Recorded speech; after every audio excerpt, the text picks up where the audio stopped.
Hello, it's Darren Moor from the How to Survive Your Police Career website. Today's podcast is only a short one and it's intended as a quick introduction to my book, How to Survive Your Relationship with a Police Officer. So, what's it all about and why should you buy it? Well, it's a spin-off from my original book for officers, How to Survive Your Police Career, which was designed to give bobbies, both male and female, all the information and answers to those usual health and welfare problems when doing such a bizarre job, like how to eat and sleep around shifts, what exercise should bobbies do, injury recovery, mental health and trauma, avoiding infection even when you're dealing with the world's muckiest people, looking after your immune system to ward off those rotten diseases in later life, and all the rest of it. And in this book for partners, I not only mirror that advice, because, well, let's face it, it's not going to work for your partner unless you're buying into it, but also combine it with loads of information tailor-made for you as the long-suffering partner.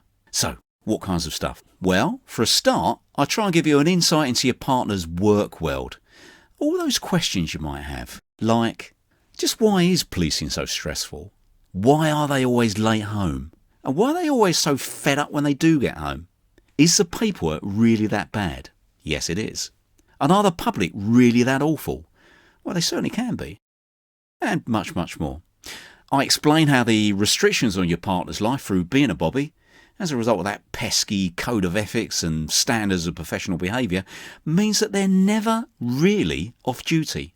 How they can be forced into work on their day off, or made to stay at the end of the shift. How rest days and even annual leave can be cancelled out of nowhere, even if you were due to go on holiday.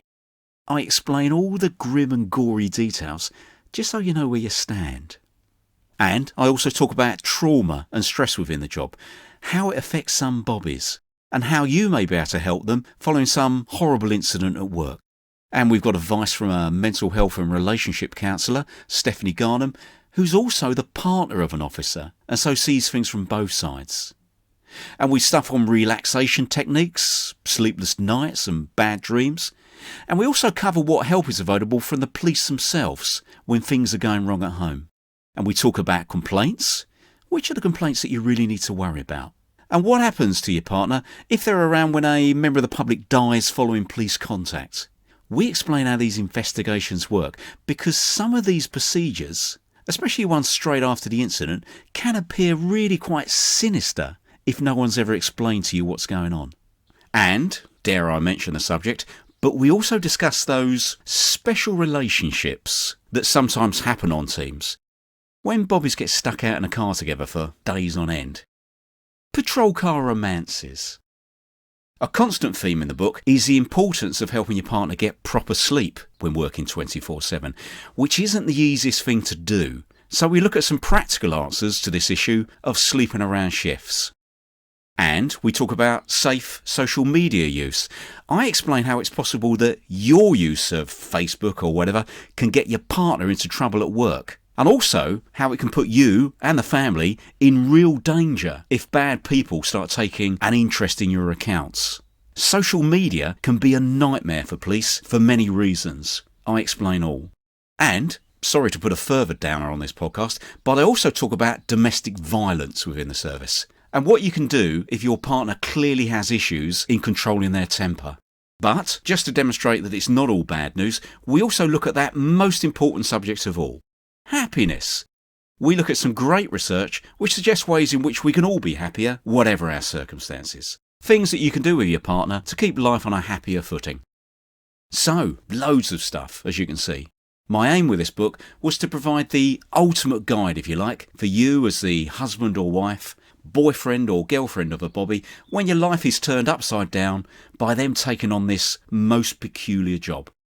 And I guess if I'm going to offer you all this wonderful advice, I'd better tell you a bit about me, I suppose.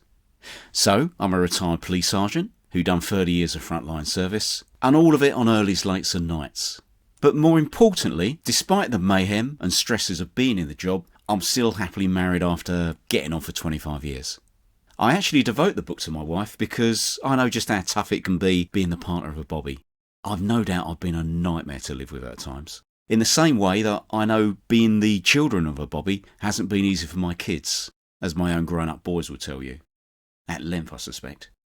It's a sad fact of life, I'm afraid, that having a bobby as a partner or a parent isn't always a bundle of laughs. This book is designed to give you practical answers to at least some of these problems, while not sugarcoating how tough it can be. But I try and make it funny as well, because there's a lot of humour in policing. Anyhow, the book's available as an ebook or hardback via the link on our website, howtosurviveyourpolicecareer.com. And please, always buy off the website if you can. That way, we know at least someone's paying tax in the UK. And talking of the website, you'll find there loads more podcasts and articles about police health and welfare. And also details about my other police books in the How to Survive series. We've got the main health book for officers, How to Survive Your Police Career, which I've already droned on about. And the one for new officers, straight out of training school, How to Survive Your Early Years in the Police Service. All the tips and advice for getting through those first dodgy years in the service without too many disasters. Buy it for your partner. That'll make your life easier as well. And remember, we're always keen to work with any organisations out there that want to buy the books on licence. Maybe downloading them to your troops' work phones so they can access the information whenever they want. Or we could provide podcasts on particular subjects if you like. Anything is possible, so just get in touch. But anyhow, that's enough for today. I hope you enjoy the book. Thanks again for listening. Please share this podcast with others and like it and do all those other social media things you're supposed to do. And until next time, from How to Survive Your Police Career, stay safe and be lucky. Bye-bye. Oh, and I should have said, buy the book as well. Who knows? It could make all the difference.